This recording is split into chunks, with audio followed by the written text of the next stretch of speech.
So it's coming up now, 6:08 in the evening. I'm Bernadette Lee, along with Rob Kirkpatrick. Two gentlemen joining us in the studio to talk a little bit about issues related to the vote on December 8th. A group called Fix the Charter. They have a video up at their Facebook page talking about why they want to see passage of this particular thing. And then Mr. Andy Hebert joining us. He has had questions during the process, wanting to know what the answer is for certain issues. What are the ramifications, etc. We said during the 6 o'clock hour we would begin to take telephone calls, so we will go to that now. And the first person we're going to talk to is Karen, who is joining us. Karen, go ahead, please. Good evening. First of all, I really am enjoying this debate. I thank y'all very much for doing this. Well, you're welcome, ma'am. When I read that the city council, your phone is parish council. Okay, your phone's breaking up a little bit. If you could kind of maybe stay put, maybe your signal will stay same. Could you go begin again, please? Is this a little better? I don't know. Yes, ma'am. Go ahead. Okay. I don't know if they made any amendments to that. I know they put a bunch of amendments to the original charter that they were presenting.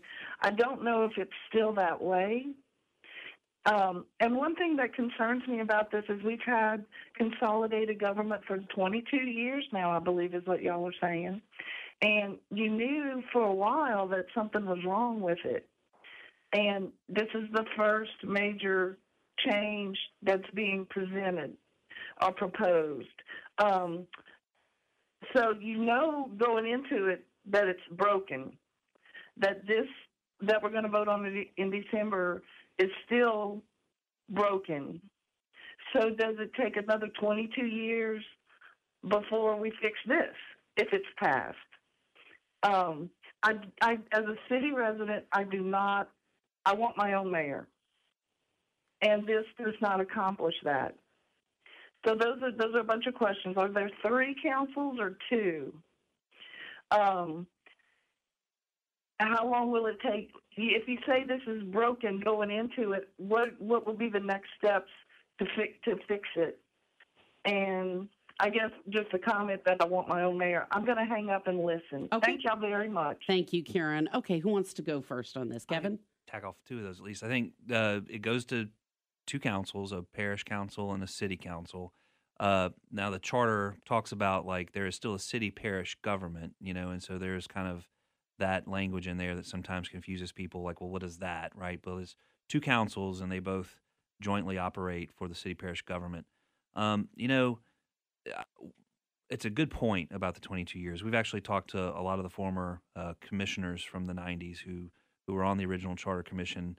I don't think it was ever anybody's intent that we had somehow gotten the word from God down from the mountaintop in 1992 and thou shalt not ever change this charter, right?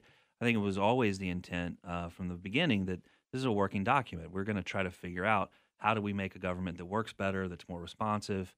So, whether this passes or not, and I think it will because we've gotten really good support, whether it passes or not, we're still going to have work to do, one way or the other, right? And so I think this is just a step in that direction. Andy, any comments? Well, actually, there's 3 councils. There's the city council, the parish council, and the city parish council, which is made up of the 2 the city council and the parish council. So there's actually 3 councils that are going to be working because they're going to join together as a city parish council. As far as to amend the charter, you as a city resident are going to have to ask the city council, if this passes, to place a resolution to call for a mayor. The parish council is going to have to approve a duplicate amendment to the charter, and the entire parish is going to vote whether or not you should have that right.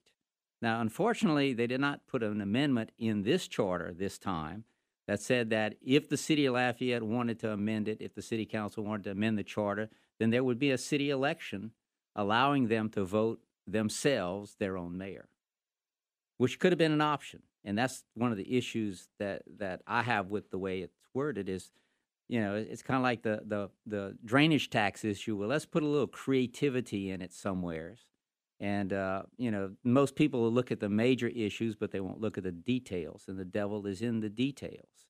And that's what a lot of things that are not being said. Fix the Charter says this is going to, in short, the amendment will secure autonomy for the city. There's no autonomy at all. You have to have parish approval, and parish voters vote for everything the city wants to do. You disagree, and I don't think Kevin? that's right. No, that's not true. The city council, when it comes to city matters, is an autonomous body that is answerable to a mayor president has veto power. Same as a parish council would have autonomy from city matters. There are joint, like we talked about earlier, there are joint decisions that have to go through when it comes to how do we pay the shared services of government. And yeah, we're going to have to get together and figure that out in a way that right now, quite frankly, the city has no autonomy in that decision. And so, I think, again, this isn't the be-all, end-all perfect solution, but it's a step in the right direction. I think that people can appreciate that. Okay, we're going to take a call from Nancy now. Nancy, you are with us. Please go ahead. First, I want to thank Andy Hebert for 20-plus years of dedication to this problem. And I agree with him 100%. The city of Lafayette has no autonomy in this charter because they have no mayor. Every city in the parish has a mayor, but the city of Lafayette. That's wrong. Andy's also correct about the gerrymandering, and the process that was used to come up with this proposed charter, I think, is part of the problem. The districts were drawn in secret. Once they were produced, they were gerrymandered again to get another vote on the council, which I think was more than inappropriate. There were 16 amendments, or 15, I may be wrong the number, made the night of the vote that the public never saw. In fact, the city clerk was handing out copies of the amendments that were going to be voted on 5 minutes later. So if you were not at the meeting, you had no input and didn't even know what those amendments were. So I don't think the process has been an inclusive one. I think the intentions may be good, but the unintended consequences we saw in 1996, I fear we're going to see again and worse. And as somebody who served on a 5-member council that had about half the number of people being proposed for this council, there's no way you can do justice to constituents who have drainage problems, electrical problems, zoning problems. We had trouble doing it for 20-something thousand, and you want one person to represent 45,000. I don't think it's workable. And I don't know why we need to reinvent the wheel. There are cities that successfully consolidated. Columbus, Georgia is one of them. But there are experts who do this that know the problems that are going to be encountered. And I don't think we're ready to do this yet. I understand the language of it's the first step, it's not the complete fix. I think you take a first step in education or a first step in a career. You don't design a government by steps and expect it to succeed. So I agree 100% with Andy Hebert. All right, Nancy, thank you very much. A couple of quick comments, and then we will take a break, and then we'll go to Wayne on our next call. Anybody want to comment real quick? Secrets? She mentioned that Nancy had said that the designing of the districts. Right. The way, and this is, the way I guess the sausage is always made when it comes to district questions. There was a subcommittee of the council that put this proposal together. You can't have more than a certain number of council people meet and talk about things without it being some sort of violation of the law. Mm-hmm. They came and presented their findings. If you'll remember, they postponed the vote so that people could have more discussion. They heard the input from folks who were worried about some things like term limits. They did go and make some amendments to the map to work at some of the other politicians' concerns about their districts or the quote unquote the district they would run in if they were so lucky to do so in the future. And maybe it's because I talk about it every day. I feel like we've talked about it a lot in the last few months. And fixthecharter.com, you can see more. Nancy, I would love to sit down and talk to you about it. And I appreciate the service that you did for this community all those years, too. All right. What's interesting is when they introduced this charter amendment, it was item, I believe, number 45 on the agenda. And so people are going to wait to come to the agenda. Well, Mr. Cox, who was chairing at the time, moved it to number 6. So the first time people could actually comment on the intro of this ordinance was very limited to the number of people who showed up. I even had to call people and tell them, hey, look, they moved it to the agenda. You better get here now to discuss this. We would have had a good discussion if people would have waited to introduce it. Actually, it took several hours to get through like the dozens and dozens and dozens of people who all had something to say. So if you had called them at 6 and they had gotten there at the time they thought they were going to be, they probably would have made it again too. So look,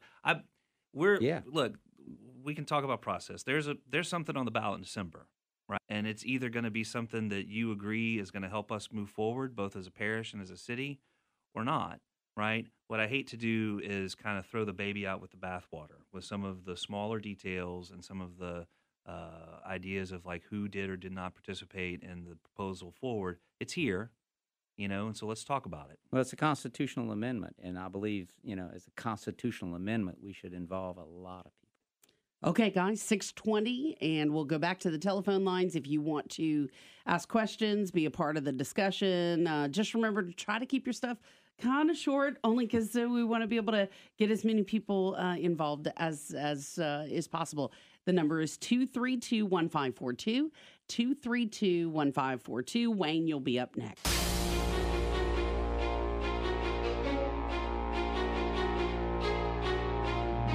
We continue our conversation now. We are talking about December 8th, the vote.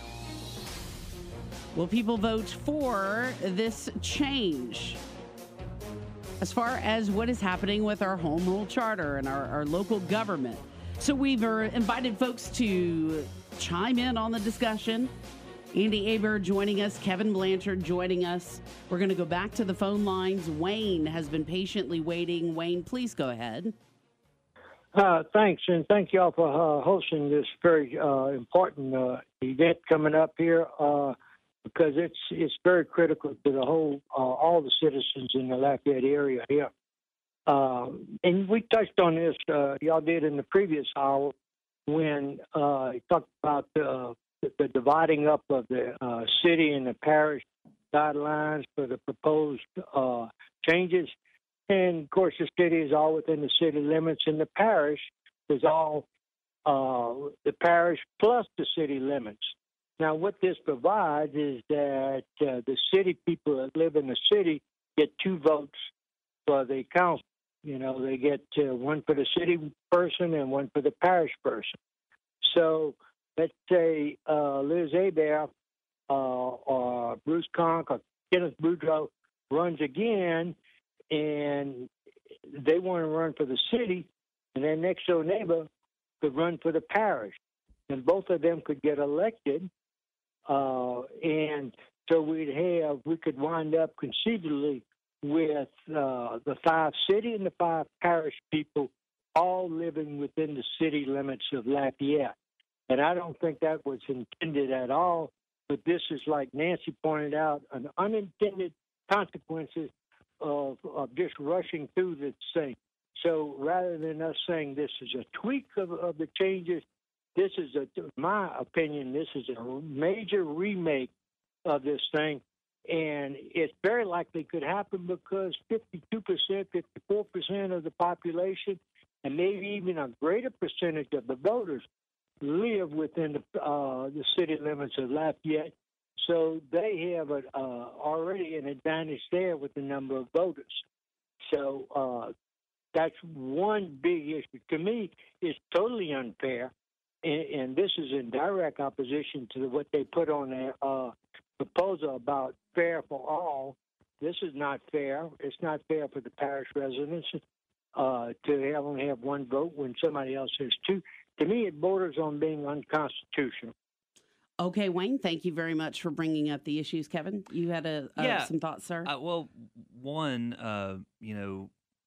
the ability for someone who lives in the city of Lafayette to vote for a city council person and to also vote for a parish council person is the exact same thing that happens right now in Youngsville, Scott, Karen Crow, Dusson, and Broussard. And it's really what happens all over the country. So it's a change. It's definitely a change. Right now, I only have, as a City of Lafayette resident, I only have one vote, while everybody else in the parish has two, unless you live in the unincorporated area, and then you don't have an incorporated city to vote for. So that's one thing. That's a good change, I think, as a City of Lafayette resident. And then secondly, just so we're all clear, we have 9 districts now. They all have a portion of the City of Lafayette in them. We could have technically 9 City of Lafayette people on the City Parish Council today. It didn't happen that way. That's not usually the way the vote falls out because of the makeups of those districts. But that's kind of, I guess, I understand these things are definitely different from today. They're not really different, though, when you think about how the rest of our democracy works. Okay, Andy, any thoughts real quick? The unincorporated area and the City of Lafayette is consolidated government. That is the dual council of this newly elected process.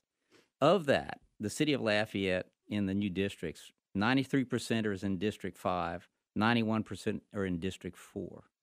Okay? So the City of Lafayette is only in 2 districts, mainly, can have majority of the population. The rest of the districts, we have 20%, 34%, and 29%.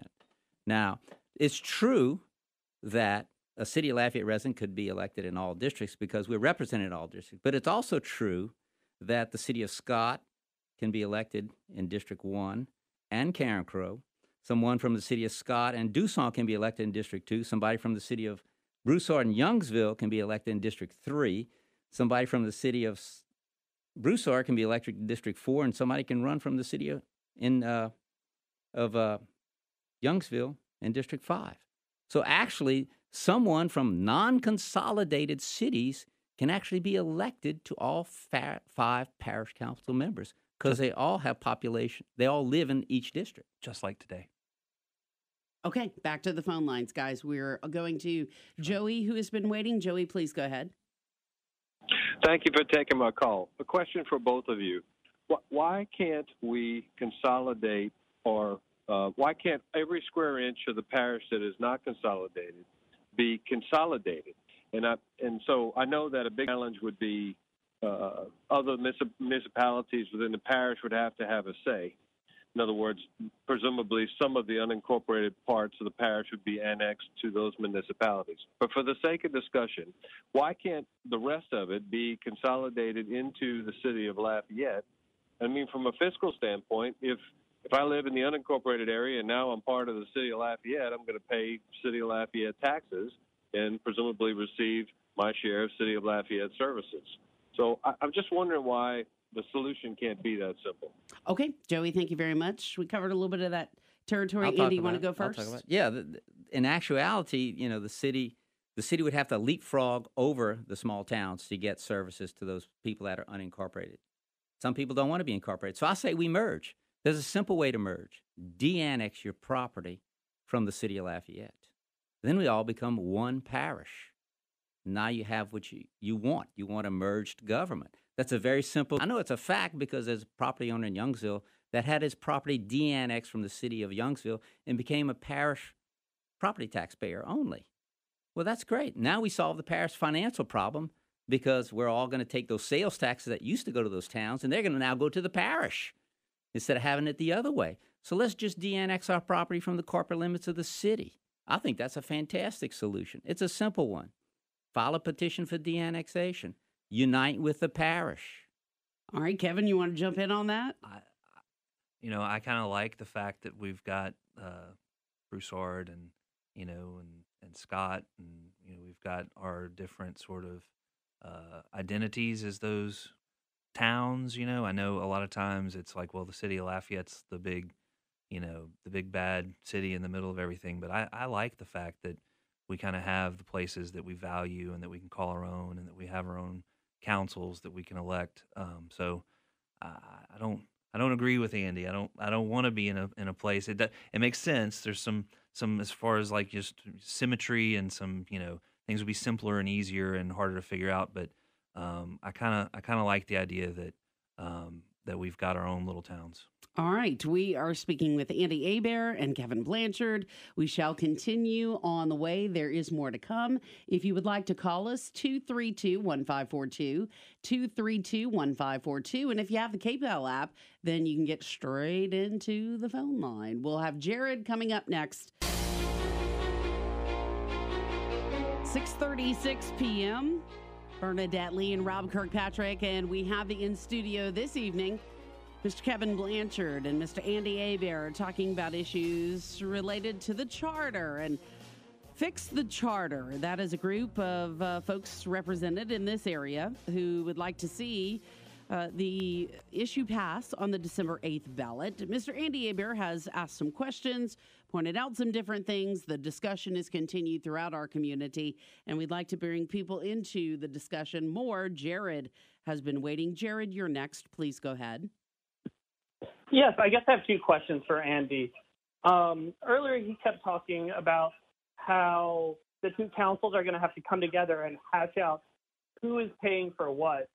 And I guess my question is, how is that fundamentally different than now, while we have a council, 5 primarily representing the city and 4 representing the parish, who have to hash out who's paying for what?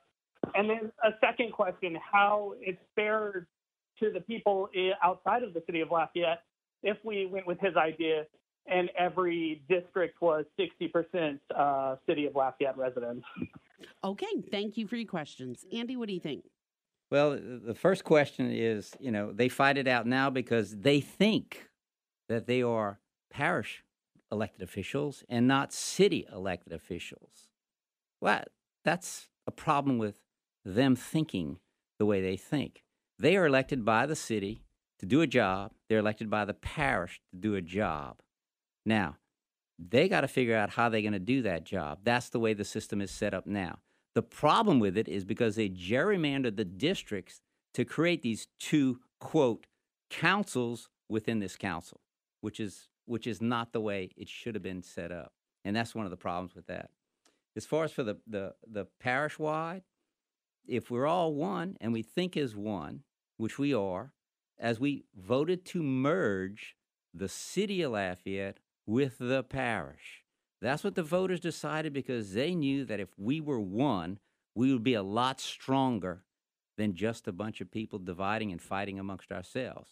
Now, the elected officials, I believe, should be responsible enough to make that happen.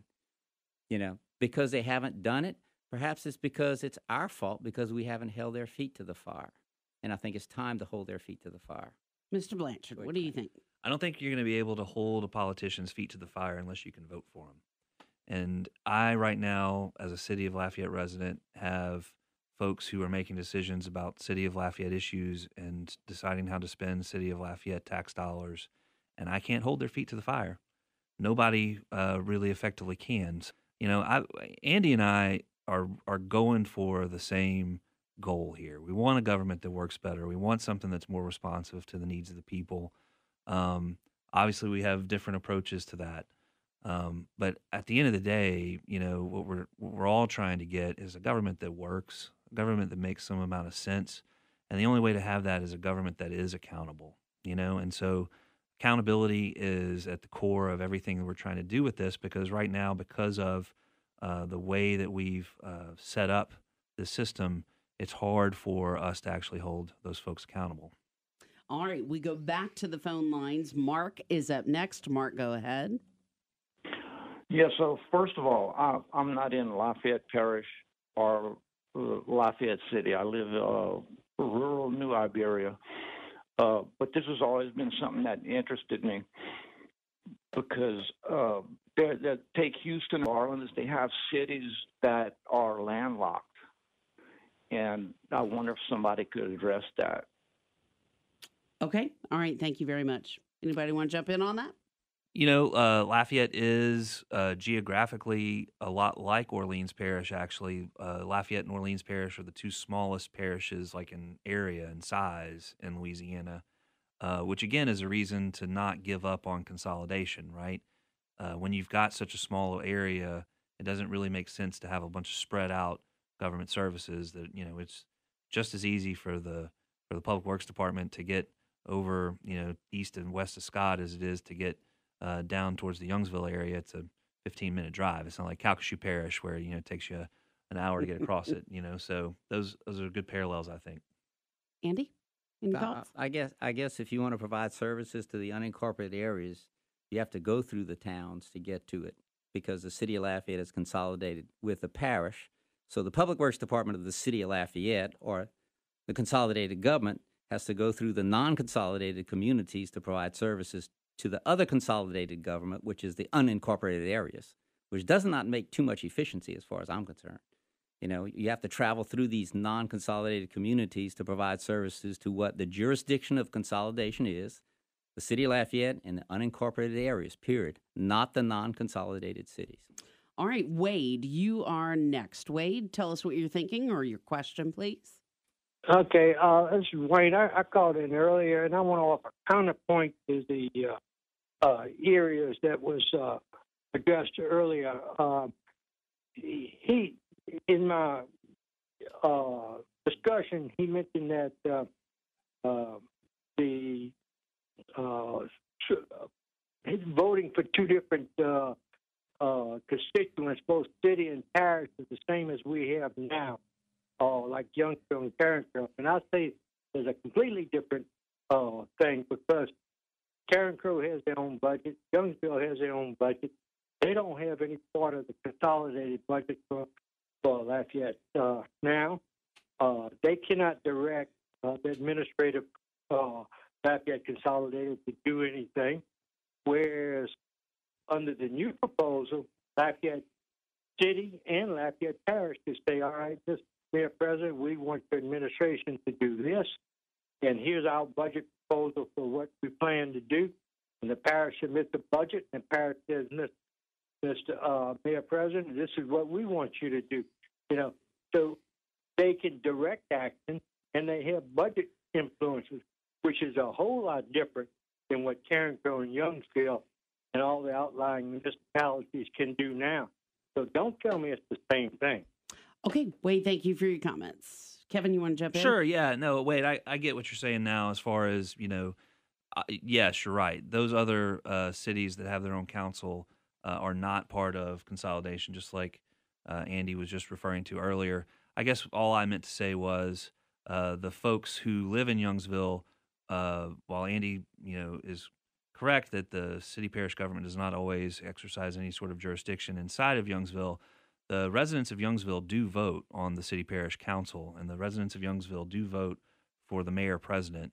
And so all I'm saying is I think there's just an easy parallel to say that Lafayette residents, city of Lafayette residents get to vote in the same manner. Okay. Any other comments? So the mayor of Lafayette will be elected by the non-consolidated cities, and actually could come from the non-consolidated cities. And has. I think Walter Como was from Broussard. Yeah. So we'll go from a callers. Okay. All right, guys. We have another quick break coming up. And then on the way, Sarah, she'll be up next. And if you have questions or comments, better get them in because we're getting closer to the final segment here. And again, let me take this time to thank Kevin Blanchard and Andy Hebert for doing this. It's wonderful to be able to come together and have a discussion. Yeah, this is fun. Yeah. All right, gentlemen.